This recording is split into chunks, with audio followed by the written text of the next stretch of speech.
Ibu, ini ada beberapa pertanyaan yang saya ajukan. Ini ada Baik. pertanyaan pertama itu kalau yang non PKP, Bu. Berarti dia input fakturnya itu udah tidak boleh dengan angka 0 ya? Non PKP ini pembeli maksudnya? Iya, pembeli. Pembeli untuk wajib pajak dalam negeri. Iya. Oke. Ada pertanyaan lain? Untuk non PKP juga, Bu. Ini kan ada yang pakai Mm-mm. KTP ya. Mm-mm. Itu apakah dia bisa ajukan retur? Retur, oke. Iya. Baik. Ada lagi pertanyaannya, Pak? Sudah. Ya, kalau misalkan kita dapat nih customer baru ya, Bu ya, tapi dia tidak Mm-mm. serahkan KTP-nya, itu apakah boleh dia Mm. transaksi pembelian?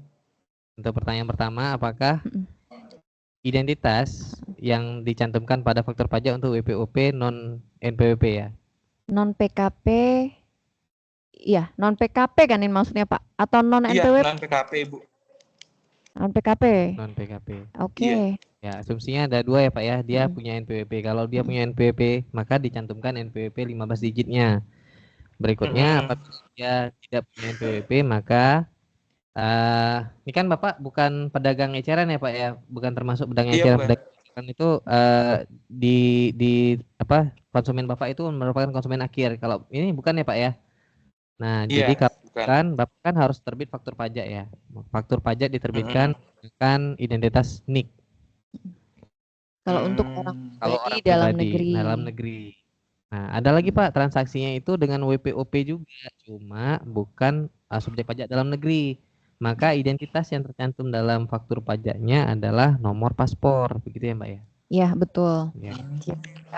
NPWP-nya kalau Itu untuk orang pribadi luar negeri, maka NPWP-nya diisi 00 dan untuk kolom paspor diisi nomor paspornya. Ya. Jadi dari cara pengisiannya sudah berbeda ya antara WP badan, WPOP orang pribadi dan WPOP dalam negeri dan WPOP luar negeri. Seperti itu yang sudah disebutkan tadi sama Pak Kli ya. Kemudian kita ke pertanyaan, ini udah jelas Pak Charles?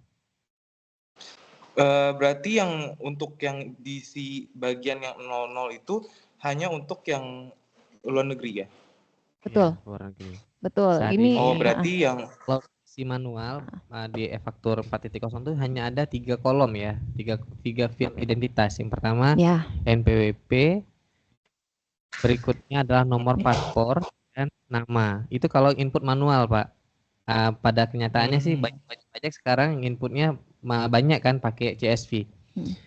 Kalau input manual itu ya di kolom NPWP-nya diisi dengan NIK lawan transaksinya. Pertanyaan saya mau jawab langsung ke nomor 3-nya. Bagaimana kalau lawan transaksinya tidak menyerahkan KTP-nya? Maka faktur pajaknya itu tidak kuat, Pak.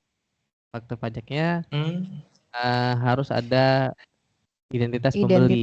Karena kan Bapak bukan sorry, yang boleh membuat faktur pajak digunggung di lampiran AB itu hanyalah penjual dengan karakteristik barangnya dijual kepada konsumen akhir, misalkan kayak Indomaret atau Alfamart ya, supermarket gitulah Pak ya. Yang diserahkan itu ke mayoritasnya adalah konsumen akhir. Yang hadir di sini saya yakin sekali merupakan apa namanya karakteristik pedagang eceran. Maka semua transaksinya harus dibuatkan faktur pajak. Tuh, Pak Charles. Ada yang mau ditambahkan Pak Charles? Berarti dia tidak bisa transaksi pembelian ya, Pak? Iya, tidak bisa Pak. Harus ada identitas pembelinya.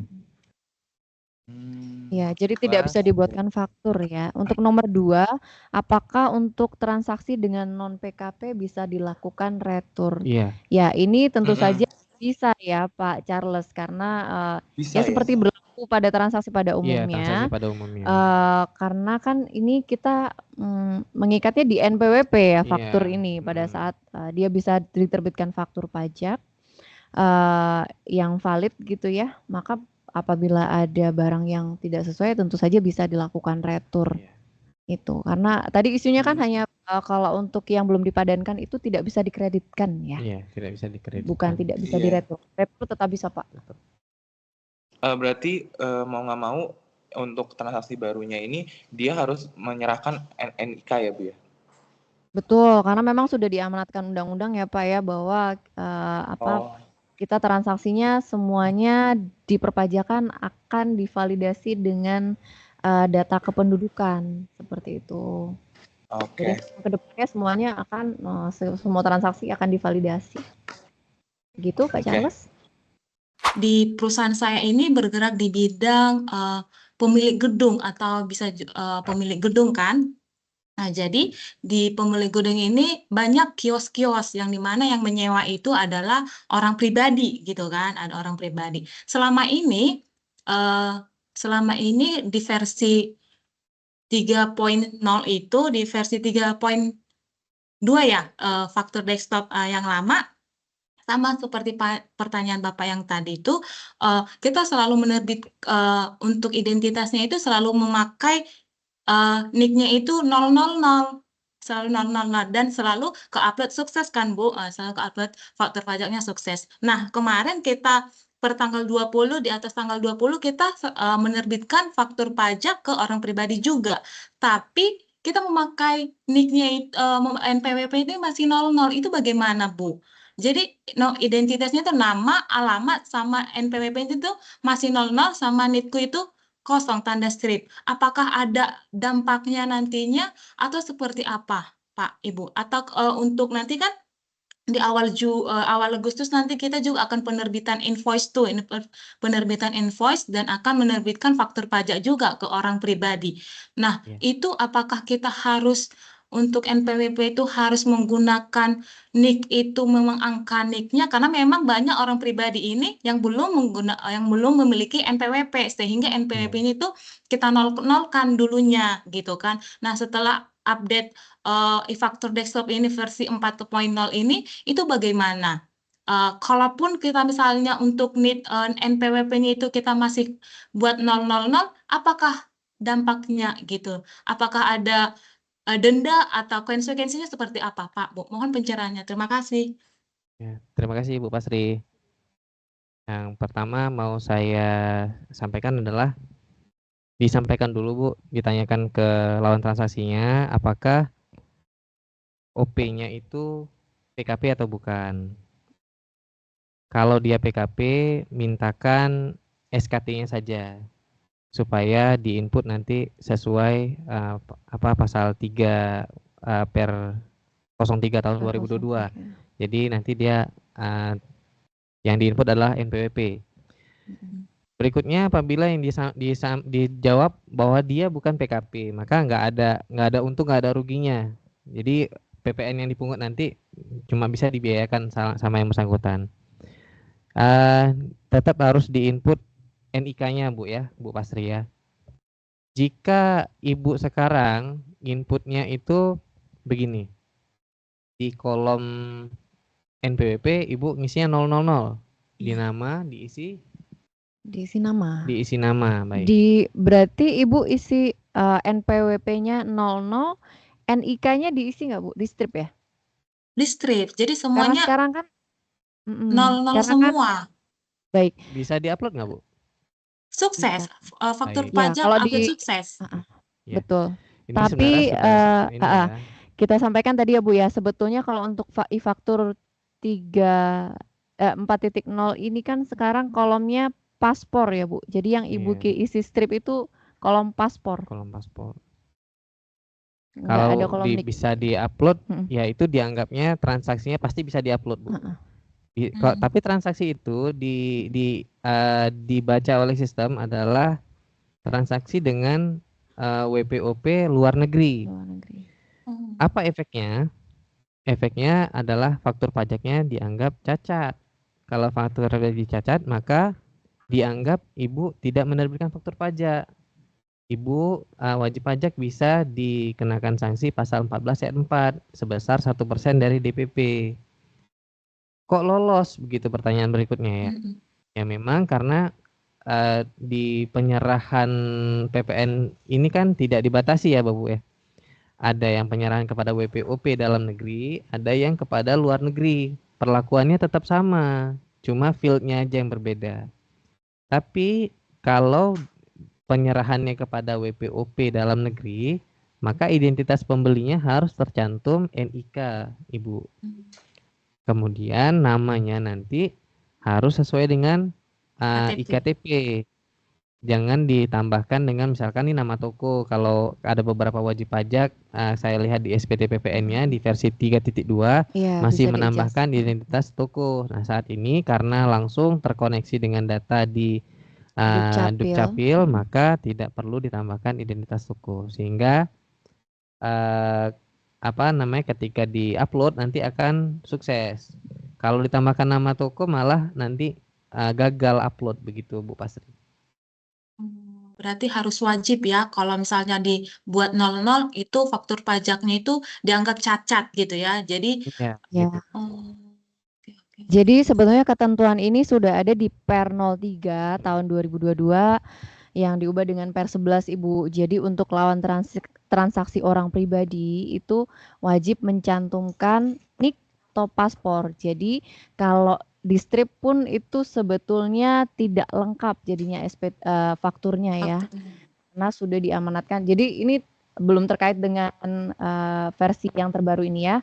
Di Per itu sudah disebutkan bahwa untuk faktur orang pribadi itu harus mencantumkan NIK atau untuk orang pribadi luar negeri dengan paspor.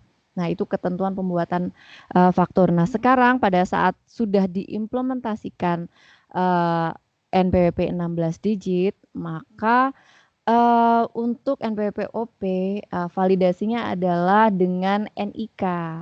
Maka dari itu yang dulu isiannya adalah kalau dulu inputnya NPWP, kemudian di bawahnya ada kolom NIK atau paspor, maka sekarang hanya diganti paspor aja, Bu. Kenapa? Karena kalau orang pribadi diisinya di pilihannya NIK. Nah, kalau jadi kan pilihannya 3 ya kalau nggak salah, NPWP, NIK atau paspor. Betul. Iya, NPWP di faktur yang baru ini udah pilihannya NPWP, NIK atau paspor. Jadi sudah diklasifikasikan dulu jenis lawan transaksinya gitu. Saya tambahkan sedikit lagi, Bu Pasri.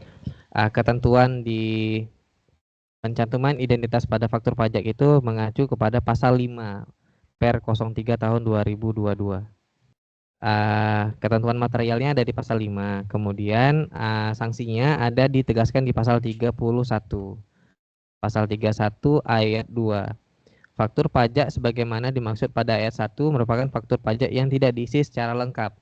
Kemudian pasal 31 ayat 3-nya disampaikan bahwa PKP yang membuat faktur pajak sebagaimana dimaksud pada ayat 2 dikenai sanksi administratif sesuai dengan pasal 14 ayat 4 Undang-Undang KUP, yaitu sebesar 1% dari DPP. Mudah-mudahan kalau nih baru aja Ibu buat, maka harap segera dibatalkan faktur pajaknya. Mumpung masih tanggal 29 ya, berarti yang penyerahan di Juli itu masih bisa diterbitkan ulang, kemudian masih bisa diupload maksimal tanggal 15 Agustus. Begitu, Bu. Ya. Mekanisme pembuatan faktur pajak atas penjualan di marketplace, Bu, di mana kami ini bukan merupakan PKP pedagang eceran. Kan kalau kita bikin faktur pajak di Gunggung, dia mengikatnya ke PKP pedagang eceran ya, Pak, Bu ya. Oke, baik. Oke, terima kasih pertanyaannya Pak Erwin. Jadi perlu kami sampaikan dulu bahwa ketentuan mengenai pedagang eceran ini sendiri sebetulnya sudah diatur di pasal 25 per 22 bentar. Ya. Per 03. Per 03 ada juga kalau nggak salah. Per 03 tahun 2022. Iya, di Per 03 tahun 2022 ini Pak, sebetulnya kriteria pedagang eceran itu sudah tidak lagi seperti ketentuan kriteria yang lama. Jadi itu hanya melihat transaksinya itu yang pertama adalah ditujukan untuk konsumen akhir. Satu lagi apa, Pak Koli? Saya bacakan ya. Oke, pasal 25 ayat 2, karakteristik konsumen akhir sebagaimana dimaksud pada ayat 1 meliputi A. Pembeli barang atau penerima jasa mengkonsumsi secara langsung barang atau jasa yang dibeli atau diterima. B. Pembeli barang atau penerima jasa tidak menggunakan atau memanfaatkan BKP barang atau BKP yang dibeli atau diterima untuk kegiatan usaha. Biasanya customer Bapak yang membeli barang atau di marketplace ini bisa diklasifikasikan menjadi 2 karakter itu nggak, Bapak, Pak Erwin? Biasanya sih, berarti dia nggak merupakan konsumen akhir sih, Pak. Karena kan biasanya Iya. hanya cuma terdapat namanya aja, Pak, tidak ada informasi Iya. apapun, gitu sih, Pak. Iya. Ya kalau ini kan self assessment, Pak, dikembalikan kepada wajib pajaknya. Apabila misalkan dari kuantitinya itu tidak banyak. Kalau konsumen akhir kan begitu ya, Bapak ya. Belinya untuk diri dia sendiri aja, dikonsumsi dan tidak untuk untuk kegiatan usaha dia. Maka kalau memenuhi, maka silakan enggak diterbitkan sih, dicantumkan di lempiran AB di faktur pajak di Gunggung. Iya, di Gunggung, Pak. Jadi untuk transaksi pedagang eceran sekarang sudah tidak melihat ke subjek penjualnya, Pak. Tidak harus ke pedagang eceran, tapi melihat ke karakteristik pembelinya ya, ke transaksinya sendiri, apa yang dijual dan pembelinya ini apakah dia konsumen akhir, apakah barang yang dibeli ini akan dipergunakan kembali untuk usaha. Nah, kalau misalnya dia masuk ke kriteria ini berarti bisa diterbitkan faktur pajak di Gunggung ya, bukan faktur sebenarnya pajak, bukan istilahnya apa ya? diterbitkan ya, bukan Bukan diterbitkan. diterbitkan. Jadi sebenarnya mereka transaksi ini tidak diterbitkan faktur pajak, Pak Erwin. Tetapi cukup dicantumkan di formulir AB di penyerahan di Gunggung nanti. Jadi itu bukan faktur pajak ya Pak ya, tapi biasanya semacam invoice-nya atau nota penjualan itu yang menjadi dokumennya Pak, bukan faktur pajak lagi. Ya. Ditegaskan juga kok Pak di pasal 25 ayat 3. Saya bacakan Pak Erwin. PKP yang seluruh atau sebagian kegiatan usahanya melakukan penyerahan BKP atau JKP kepada pembeli dengan karakteristik konsumen akhir sebagaimana dimaksud pada ayat 2, termasuk yang dilakukan melalui perdagangan melalui sistem elektronik, maka diklasifikasikan sebagai PKP pedagang eceran. Maka yang pertanyaan Pak Erwin tadi itu termasuk Pak penyerahan pedagang eceran. Silakan dimasukkan ke lampiran AB. Begitu Pak Erwin tanggapan kami. Untuk penjelasannya sudah cukup jelas tadi sudah dijelaskan, berarti bisa dimasukkan ke dalam lampiran AB ya Pak, Bu? Ya. Sepanjang Terima kasih, Pak, sepanjang Bu. masuk klasifikasi itu ya. Baik, sama-sama Pak Erwin. Kalau kita jual ke marketplace, itu kan sebenarnya kita punya hak untuk menggunggung transaksi ya. Misalnya Tokped, Shopee gitu. Tapi kalau kita keluarin faktur pajak, ya, keluarin faktur pajak, misalnya Shopee gitu, NPWP 000, maksudnya e-commerce dalam kurung Shopee, NPWP 000, terus setiap transaksinya kita detailin, mungkin per minggu kita jadiin satu faktur, itu jadi salah atau enggak ya? Itu yang pertama.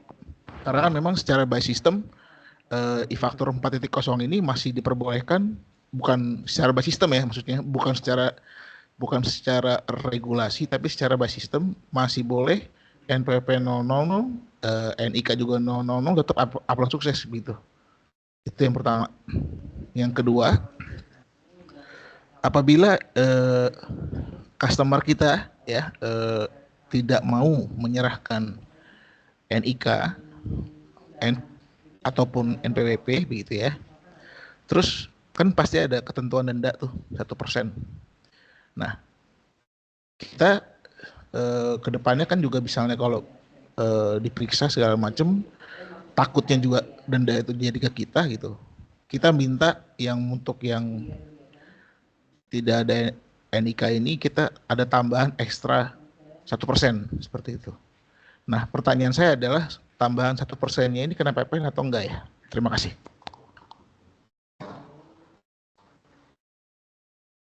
Maksudnya tambahan 1% dari apa nih Pak? 1% dari DPP karena dia tidak mau kasih NIK. Oh, oke. Mungkin saya boleh ulang kembali yang saya sudah sampaikan tadi ke Pak Charles kalau nggak salah ya. Jadi untuk Bu Pasri tadi ya. Untuk versi yang 4.0 sekarang Pak, untuk NPWP isian 00 itu hanya untuk orang pribadi luar negeri karena kolom yang informasi yang diisi hanya kolom paspor, bukan untuk pengisian NIK. Jadi untuk orang pribadi dalam negeri pada kolom NPWP diisinya ada kolom NIK, diisi angka NIK ya Bapak Ibu. Nah untuk tambahan 1% karena denda dia tidak menyampaikan. Oke. Denda ini kan akan diterbitkan pada saat Bapak Ibu diperiksa ya. Diperiksa. Nah, kalau Bapak Ibu membebankan misalnya ke lawan transaksi saat ini, apakah bisa dia record sebagai tambahan 1% sanksi itu? Nah, itu sih yang jadi apa namanya? Yang jadi isunya ya mungkin sekarang ya, karena kan mungkin Bapak terbitkan faktur hari ini, tapi diperiksa mungkin baru 2 atau 3 tahun lagi. Gitu. Bapak catat denda 1%-nya itu sebagai apa Pak? Karena itu kalau nggak langsung diperiksa kan pasti menjadi penghasilan Bapak dan pasti menjadi apa namanya pendapatan ya di laporan keuangan. Gimana Pak? Kalau saran saya sih transaksi seperti itu tidak bisa dilaksanakan Pak karena nggak sempurna transaksinya. Antara Bapak kesulitan sekarang atau Bapak kesulitan nanti gitu. Pasti yang menjadi problem adalah penjual pasti kerepotan. Karena transaksinya tidak sempurna. Mau nggak mau memang dia harus menyerahkan identitasnya gitu Pak. Karena nggak bisa dipungkiri, nggak bisa dielakkan lagi Pak memang. Di faktur pajak itu memang harus dicantumkan identitas pembeli. Kalau masih mau diakalin lah gitu ya, saya gunakan istilah gitu. Kecuali masuk Nanti kriteria yang tadi ya, eceran. pedagang eceran tadi ya. Kalau dia membelinya lewat e-commerce seperti yang saya sebutkan tadi di pasal 25 ayat 3, apabila seluruh transaksinya atau sebagian transaksinya dilaksanakan melalui PMSE, maka penjual termasuk kategori pedagang eceran. Silahkan dilaporkan di AB, penyerahan di Gunggung. Tapi kalau tidak, misalkan seperti yang saya bilang tadi, ini seakan-akan transaksinya dari PMSE, dari Tokopedia atau dari Shopee. Ketika nanti diperiksa, kan ketahuan tuh Pak, bukan berdasarkan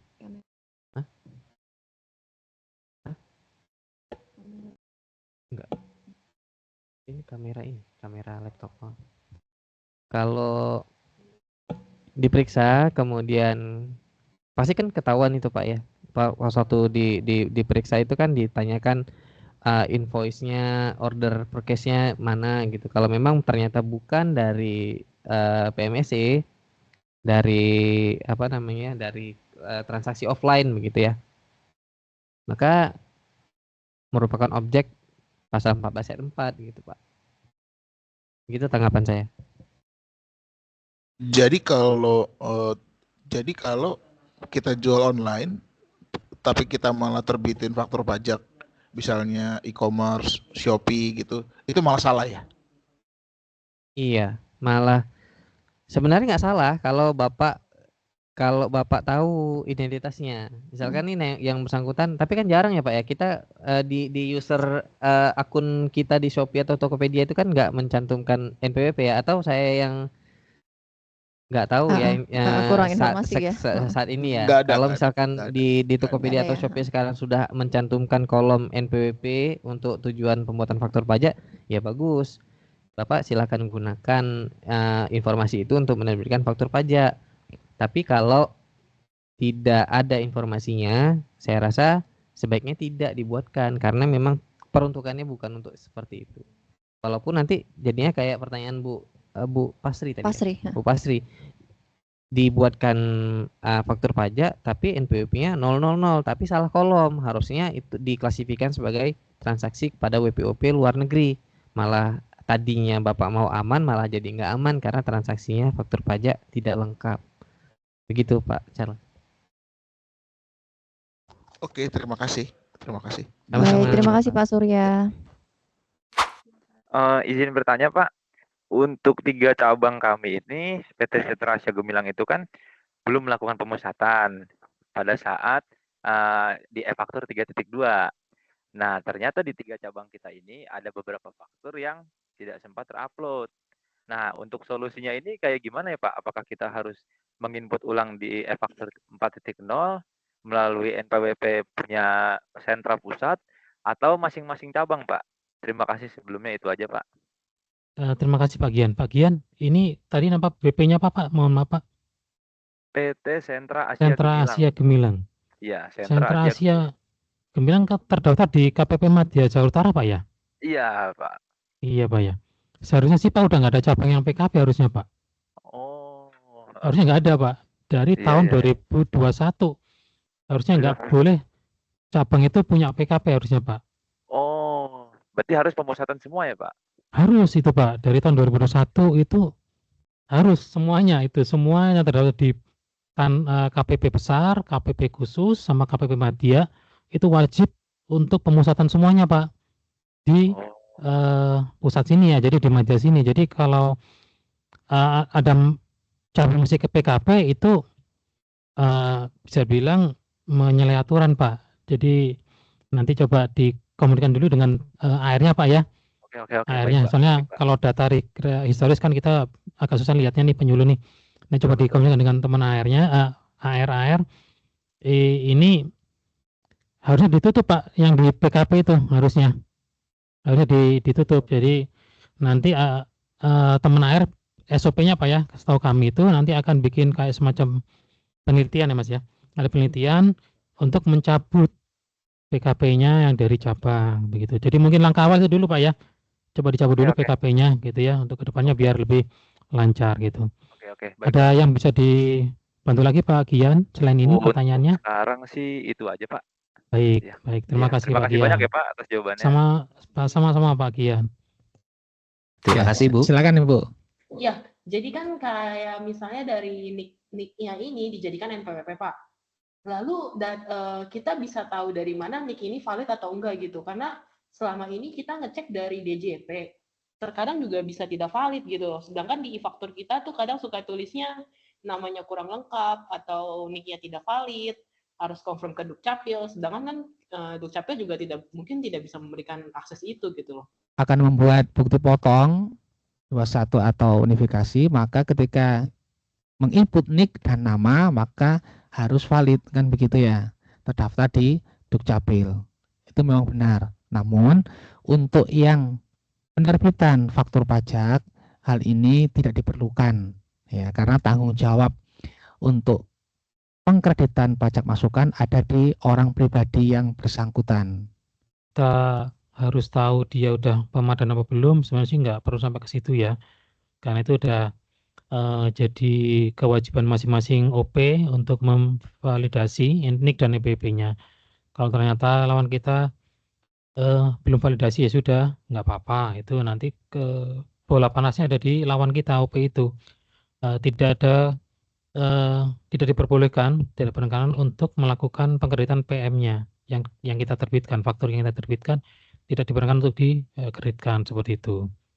Sebenarnya sudah terjawab sih Pak, cuman kan di kami itu kita pun maksudnya dari pembeli pun pasti agak sulit untuk konfirmasi ke Dukcapil lagi, atau misalnya dia harus misalnya dia juga mau cepat gitu loh, kita juga harus kerja cepat gitu, sedangkan kan di e-faktur kita juga reject terus gitu. Itu sih masalah terkait kondisinya gitu. Apa tetap harus pakai NIK atau NIK jadi NPWP atau bisa seperti dahulu gitu Pak, yang masih 0000? Oh, Kalau 00 sudah tidak diperkenan lagi, Bu. Jadi kalau kita itu pilihannya cuma 1 NPWP. Kalau tidak ada NPWP maka kita harus minta NIK-nya. Itu. NPWP itu kita bisa minta 15 digit atau 16 ya. Kalau mungkin sudah dipadankan. Kalau dipadankan udah bisa kita pakai 16-nya. Kalau belum masih pakai yang 15. Halo, selamat pagi, Pak. Iya, pagi. Silakan, Ya, Bu. saya mau tanya perihal faktur pajak keluaran yang dikeluarkan untuk WP luar negeri, Pak, atau SPLN. Kalau untuk OP, untuk pribadi itu kan memakai nomor paspor, Pak. Tapi kalau untuk badan sendiri itu pakainya identitas apa ya, Pak? Kami tahu, Bu, ya, kalau kita bertransaksi dengan subjek pajak luar negeri itu kalau badan, itu biasanya kita ekspor, Bu, biasanya, Bu. Biasanya ya. Jadi kalau kita SPLN itu yang kita gunakan ini biasanya di orang pribadi. Jadi kayak semacam turis gitu ya. Turis itu yang belanja di sini itu kalau dia belanja biar dia dapat kayak basis pengurangan restitusi di PM-nya ya. Kan ada itu ya di VAT refund. Iya, itu di bandara kalau nggak salah itu ada tuh ya. Di toko-toko yang bebas itu kan. Tapi ini ada aturan khusus ya, ada aturan khususnya ini. Itu biasanya orang pribadi, Bu. Kalau badan, kenapa orang pribadi? Karena orang pribadi itu ada di sini. Ya, ada di sini, ada di dalam negeri. Jadi kita melakukan faktur itu karena ada penyerahan di dalam negeri, gitu ya. Nah, kalau penyerahannya itu dilaksanakan ke luar negeri, di mana badannya karena di luar negeri ya, itu tidak kewajiban untuk membuat faktur. Tapi biasanya ada mekanisme PEB ya, pemberitahuan ekspor barang. Itu nanti di bea cukai itu nanti ya.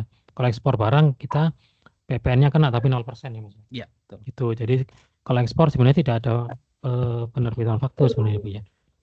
Bagaimana Bu? Mungkin bisa ditanggapi atau mungkin dijelaskan jenis transaksi seperti apa Bu ya? Mungkin ya biar bisa kita sama-sama bisa pahami bareng-bareng gitu Bu. Silakan Bu Novi.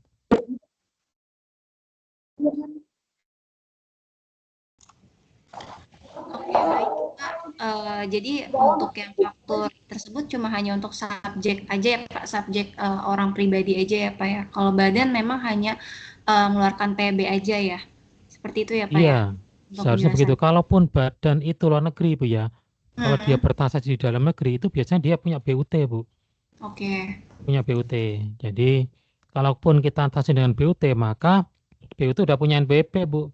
Karena dia dianggap sebagai subjek pajak dalam negeri. Itu. Jadi sepertinya kalau untuk SPLN ini kita khususkan di objeknya orang pribadi. Jadi kenapa di faktur tadi, di tampilan di faktur itu juga kita isinya itu NPP 000, tapi begitu di bawah ada kolom tambahan paspor. Jadi ya kalau di halaman berapa tadi Mas saya lupa itu ada tuh ya.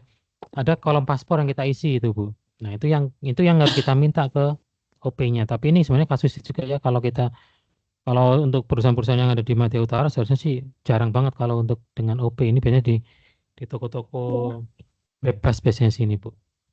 Begitu Bu, bisa dipahami mungkin Bu? Ada pertanyaan lagi bisa kita discuss? Terima kasih ya Pak. Baik, sama-sama Ibu, sama-sama Bu. Untuk lawan transaksi kita yang sebelumnya bertransaksi di kita dengan nama toko, dan untuk yang di e-faktur sekarang kalau kita minta NIK otomatis nama lawannya jadi orang pribadi bukan Pak?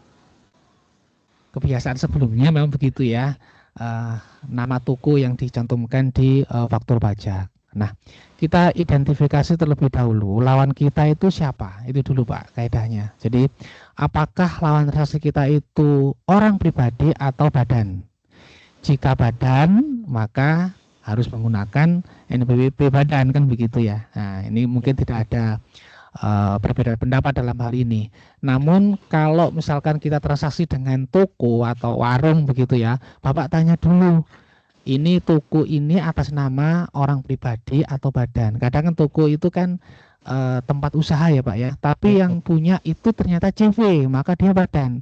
Toko ini brandingnya begitu ya Pak ya, nama brandingnya, nama branding ini tentu saja tidak sesuai atau tidak sama dengan SKT-nya, karena kan untuk mengisi nama lawan transaksi itu harus berdasarkan SKT, Pak, surat keterangan terdaftar. Nah, maka ditanya dulu ini SKT-nya atas nama siapa. Jika SKT-nya atas nama orang pribadi, ya, pemilik daripada toko tersebut, maka pada hakikatnya Bapak bertransaksi dengan orang pribadi itu, Pak. Jadi namanya adalah nama yang ada di NIK, ya, ada di KTP-nya. Seperti itu. Jadi pastikan dulu nih, Pak, saya transaksi dengan siapa, gitu. Dengan toko, ya, tokonya itu brandingnya, pemiliknya siapa, OCV, berarti pakai NBWCV. Oh bukan, pemiliknya orang pribadi, Pak. Nah, ya berarti Bapak transaksinya dengan orang pribadi. Faktur pajaknya terbit atas nama orang pribadi untuk di faktur pajaknya. Ya, maka menggunakan NIK-nya yang bersangkutan. Tapi untuk yang dokumen selain faktur pajak, kan biasanya dokumen tagihan itu ada invoice, ada kwitansi, ada surat jalan. Ya ini boleh-boleh saja menambahkan nama tokonya. Misalkan nama orangnya Mr. A, garis miring atau dalam kurung toko ABC. Itu untuk dokumen selain faktur pajak yang monggo-monggo saja tidak masalah. Tapi untuk faktur pajak tetap menggunakan NIK-nya, Pak. Begitu Pak Indra. Sudah jelas penjelasan kami?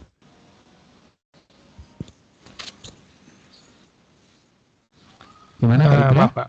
Berarti kalau yang penjelasan terakhir itu misalnya di faktur pajak kita pakai nama orang pribadi nih, Mr. A. Berarti nanti di surat jalan atau invoice saya boleh tambahkan misalnya yang seperti Bapak bilang Mr. A garis miring atau dalam kurung nama tokonya, nggak masalah gitu, Pak. Ya.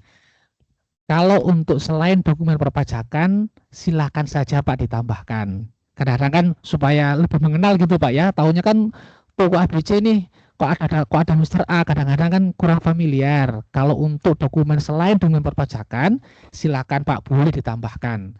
Ya, tapi untuk dokumen faktur pajak tetap menggunakan nama sesuai dengan NIK-nya.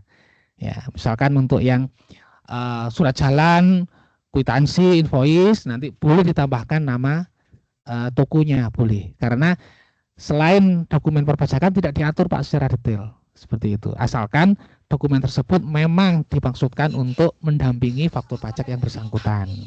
Sehingga tetap dicantumkan nama aslinya. Di surat jalan tetap namanya Mr. A, nanti di dalam kurung toko sekian itu boleh. Seperti itu Pak. Ya. Kalau nanti cuma dinamain tokonya saja, nanti akan nggak match Pak, nggak cocok dengan faktur pajaknya. Nanti kan pemeriksa akan bertanya, ini faktur pajaknya namanya Mr. A, tapi kok surat jalannya kok toko ABC. Kan begitu Pak, nanti ada pertanyaan begitu daripada nanti ada pertanyaan seperti itu. Ya, di surat jalannya atau di dokumen tagihannya tambahin Pak, tetap nama aslinya Mr. A dalam kurung atau garis miring toko ABC. Seperti itu ya Pak ya. Kalau case-nya misalnya di sebelumnya dia pakai nama toko, tapi belum ada NPWP atau NIK, untuk yang sekarang solusinya harus NIK langsung, Pak. Iya, Pak. Ya kan, sebenarnya sejak tanggal 1 Januari 2024 itu kan setiap orang pribadi itu harus memvalidasi atau mempadankan NIK-nya menjadi NPWP, kan begitu ya Pak ya. Seharusnya seperti itu ya Pak ya. Nah, untuk yang selanjutnya apalagi sekarang udah menggunakan e-faktur versi 4.0 yang wajib menggunakan NIK, maka selanjutnya harus menggunakan NIK Pak. Harus menggunakan NIK dan nama dari orang pribadi yang bersangkutan. Seperti itu Pak. Oke Pak, makasih Pak. Itu Pak ya. Jadi gini, kenapa saya nanya kenapa bisa wajib pajak orang pribadi itu bisa punya lebih tegas memakai KTP atau NPWP gitu kan ya. Karena selama ini kan untuk customer kita yang beli mobil sebenarnya saya sudah mewajibkan harus punya NPWP yang sudah berjalan. Tapi ketika ada aturan boleh pakai KTP, ada beberapa customer yang dia udah nggak mau nih ngasih NPWP-nya dia. Even saya udah bilang biarpun dia nggak pakai, tapi kalau untuk KTP kita mewajibkan. Karena kan kita penjualan mobil mewah ya, jadi kita wajib tuh harus punya. Nah, jadi untuk teman-teman sales sekarang saya tidak mewajibkan lagi nih. Kalau memang customer nggak mau ngasih NPWP, ya udah nggak apa-apa. Yang penting ada KTP-nya gitu. It's okay gitu Pak. Iya, nggak masalah apa-apa, ya. Bu. Boleh dilanjutkan. Jadi nanti karena misinya ini kita kan penerapan NPWP 16 digit Bu ya. Nanti begitu ini berlaku NPWP 16 digit, maka antara NIK dan NPWP itu posisinya itu setara Bu, selevel. Jadi NPWP dan NIK itu sama, posisinya adalah sama. Dia sebagai identitas warga negara dalam melaksanakan kewajiban perpajakan, sama NPWP dan NIK-nya. Ini kan saat ini kita bicara di lingkup e-faktur 4.0 itu kalau tidak ada NPWP maka diperkenankan untuk NIK-nya, itu OP Bu ya. Jadi kalau Ibu sekarang menjalankan kebijakan awalnya harus NPWP, ternyata banyak customer yang sudah mengetahui informasi tentang NIK yang bisa digunakan sebagai NPWP, nggak masalah Bu, dilanjutkan aja. Karena di faktur juga bisa di-create itu Bu, bisa dilanjutkan. Jadi nggak masalah Bu, silakan dilanjutkan. Begitu Bu. Oke. Nah, tapi Pak, kalau untuk misalnya orang pribadi dia sebagai PKP juga, at the end dia akan pakai tuh faktur pajaknya sebagai pajak masukannya dia, gitu kan, Iya. jadi kredit pajaknya dia. Nah, misalnya dia nggak ngasih nih KTP NPWP-nya, cuman KTP-nya doang. Tapi KTP-nya itu dia sudah dipadankan ya, disepadankan disepadankan dengan NPWP-nya. Nah, ketika saya input faktur pajaknya itu cuman pakai nomor KTP gitu ya, nomor NIK gitu, itu bisa dia pakai faktur pajak keluaran dari saya untuk jadi faktur pajak masukan dia, dikreditkan di tempat dia. Bisa nggak? Bisa Bu, selama OP tersebut sudah memadankan NIK dan NPWP-nya, maka OP tersebut diperkenankan untuk pajak masukan Ibu terima yang diterbitkannya. Tetapi kalau dia nggak memadankan, nggak boleh Bu. Jadi syaratnya cuma satu sih sebenarnya, kalau OP itu mau satu hanya saja NIK dan NPWP-nya. Tapi itu sebenarnya sih bukan ranah Ibu yang dari PT Laras. Oh ya, itu Tasya. Bu Tasya, maaf. Ya, PT Laras, betul. PT Laras. Ya, Bu Tasya. Untuk mengecek nih apakah si customer sudah memadankan NIK dan NPWP-nya. Tapi kami persilakan Ibu untuk mengingatkan nih customernya. Karena ini kan suatu keuntungan Bu ya buat si customer Ibu ya untuk memadankan, dan juga Ibu secara nggak langsung juga membantu pemerintah nih untuk program pemadanan NIK dan NPWP. Ibu sampaikan ke customernya, Pak, ini kalau mau dikreditkan karena Bapak PKP, Bapak silakan nih untuk memadankan NIK dan NPWP-nya. Begitu Ibu. Siap. Oke, itu aja Pak. Makasih ya infonya. Sama-sama. Silakan Ibu. Saya mau nanya tentang yang e-faktur 40 sekarang ini. Kan kalau buat SPT-nya pakai kuasa itu bagaimana ya Bu? Kan saya udah buat SPT-nya, tapi kan ada watermark-nya tuh. Pas di print ada watermark-nya. Nah, ketika buat dari web e-faktur itu cuma bisa centang PKP, tidak bisa centang kuasanya. Iya. Oke. Itu Bu, begini jawabannya. Yang di aplikasi desktop itu kan sudah tidak di discontinue ya Bu ya, tidak di support lagi. Itu yang di desktop hanya sebatas arsip kepada wajib pajak. Jadi persiapan SPT dan pelaporannya bisa Ibu lakukan di web e-faktur. Jadi di situ bisa Bu dilengkapin apakah ditandatangani oleh wajib pajak ataupun kuasa. Kalau ini kan SPT-nya secara elektronik ya Bu ya. Jadi kan tidak ada kalau ditandatangani oleh direktur pun kan tidak mengapa ya Bu. Yang penting itu salah satu dari pengurus wajib pajak. Kenapa ada kebutuhan untuk ditandatangani oleh kuasa Bu? Itu kan repot ya, nanti pembuktiannya yang bersangkutan kuasanya itu pakai surat kuasa khusus ada apa enggak, ada materai atau enggak, kemudian ada kompetensi di bidang perpajakan atau tidak. Suatu saat ketika di pemeriksaan diuji itu kan jadi kerepotan tersendiri bagi wajib pajak, begitu Bu Susana. Pada saat mau lapor SPT itu kan harus upload upload SPT-nya Pak. Itu kan harus ada tanda tangannya kan? Oh tidak Bu, tidak. Jadi begini Bu Susana, saya luruskan informasinya ya. Di pelaporan SPT itu memang ada yang wajib dilampirkan. Dokumen-dokumennya itu dokumen pendukung, Bu, tapi bukan SPT ya. Tidak perlu, apalagi harus ditandatangani, tidak demikian. Dokumen yang dimaksud harus diupload itu adalah satu bukti bayar. Ya, kemudian apabila nih Bu ada pembatalan faktur pajak, misalkan ya karena salah terbit faktur, itu kan Ibu harus memberitahukan ke KPP. Itu juga wajib di upload dokumen pemberitahuannya. Kemudian ada PIB, misalkan Bu Susana ada PIB yang ternyata salah identitas. Tapi barang sudah keluar nih dari pelabuhan, jadi bea cukai tidak bisa membetulkan lagi informasi pada PIB. Ada Bu beberapa kasus wajib pajak yang kita layani demikian. Jadi pemberitahuan kronologis itu harus disertakan pada SPT.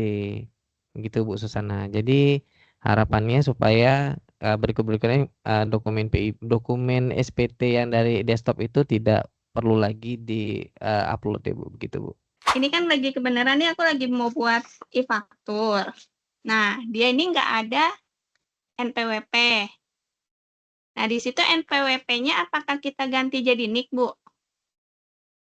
Ini orang pribadi gitu, Bu? Ya, orang pribadi. Oh iya, Bu. Tadi kan seperti tadi disampaikan di tampilan layar yang sudah kami sampaikan. Jadi untuk mengisi faktur pajak keluaran berarti Ibu ya bikin faktur pajak Ya. keluaran itu kan diakomodir 3 identitas Bu, NPWP 15 digit, NPWP 16 digit maupun NIK. Nah, kalau itu transaksi sama orang pribadi silakan input NIK-nya terus nanti langsung di-enter gitu. Kalau misalnya yang bersangkutan sudah validasi harusnya muncul namanya, Bu. Oh gitu. Jadi kan di sini kan ada lawan transaksi NPWP, paspor, nama sama alamat. Jadi yang kita Betul. isi itu NIK-nya di NPWP, Bu. NPWP ya? Iya. Oh, oke. Ini Bu Ya udah, Ika. Ini ada gitu aja. tambahan dari Bu Pak Ika. Kali. Bu Ika dan para wajib pajak yang terhormat, harap perhatikan di halaman 27 ini. Cetak. Ini adalah cetakan PK atas transaksi dengan WPOP. Di sini dicantumkan adalah NIK. NIK-nya diinput saat ini karena sudah sinkronisasi dengan server di Dukcapil, maka yang wajib diinput adalah nama yang tertera pada iktp tanpa ditambahkan informasi nama tokonya barangkali ya. Kalau ditambahkan maka akan gagal upload. Jadi pastikan yang diinput adalah NIK secara tepat 16 digit kemudian nama yang tertera pada iktp. Kalau Bu Ika menginput NPWP-nya 000, maka contoh itu hanya berlaku bagi WPOP luar negeri. Kita bisa lihat di halaman berikutnya, halaman 28. Nah, ini kalau Ibu input NPWP-nya 000 atau NIK-nya Ibu nolkan, bisa upload Pak? Bisa, saya jamin bisa. Tapi sesuai dengan peraturan nggak? Jawabannya tidak. Karena informasi di faktur pajak itu harus sesuai dengan format formal dan materialnya. Formalnya yaitu transaksinya terjadi. Materialnya identitas pada faktur pajak itu harus tepat. Kalau Bu Ika transaksinya kepada WPOP dalam negeri tapi NIK-nya salah, seakan-akan transaksinya kepada WP luar negeri, maka transaksi di faktur pajak tersebut dianggap faktur pajak tidak lengkap. Artinya ini merupakan objek bagi denda STP pasal 14 ayat 4. Dendanya sebesar 1% dari DPP. Itu kan lumayan ya Bapak Ibu ya. Bayangkan kalau di sini dicontohkan adalah BKP-nya adalah baja 15 juta, maka dendanya 1 STP itu aja ada 150.000. Berapa faktur pajak dalam satu masa, maka itulah dia jumlah STP-nya. Maka harap perhatikan sebenarnya pengisian identitas di faktur 40 itu tidak berbeda dengan faktur 3.2. Semua harus tercantum identitas lawan transaksi berupa NIK begitu. Kalau di input 0 dianggapnya transaksi pada WPOP luar negeri begitu. Oke. Kembali ke layar depan. Jelas ya Bu Ika ya? Ya, oke. Makasih ya Bu, Pak. Baik. Sama-sama.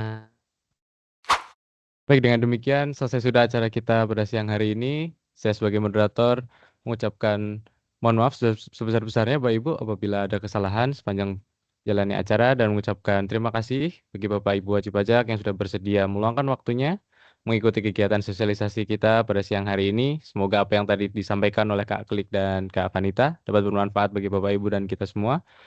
Semoga memudahkan juga bagi Bapak Ibu untuk menjalankan hak dan kewajiban perpajakannya. Saya tutup dengan wassalamualaikum warahmatullahi wabarakatuh. KPU Madya Jakarta Utara signing out. Sampai jumpa di kesempatan berikutnya.